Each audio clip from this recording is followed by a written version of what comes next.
one aspect of your personality that has lifted you to national prominence, what would it be? I think it's one of the things that I do that may be a little unusual, but it's really quite simple, is I engage in what's called a best-worst analysis. When something comes up, I ask four basic questions. What's the best thing that happens if I do this? What's the worst thing that happens if I do this? And what's the best thing that happens if I don't do this? And what's the worst thing that happens if I don't do this?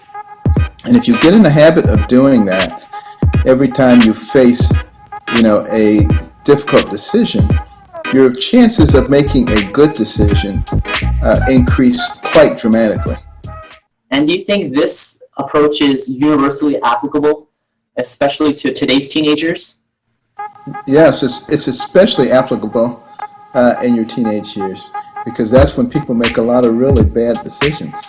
And they're not likely to make those bad decisions if they stop and they ask those questions.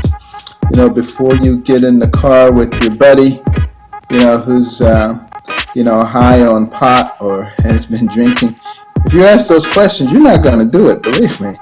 There's a lot of things that you're not going to do. And it also works in the positive direction in terms of things that you should be doing. And it makes you look into the distance. And see, that's a thing that frequently young people don't do. They live for today. But, the reason that we have these complex brains with the ability to project far into the future is so that we can craft our own future by what we do today.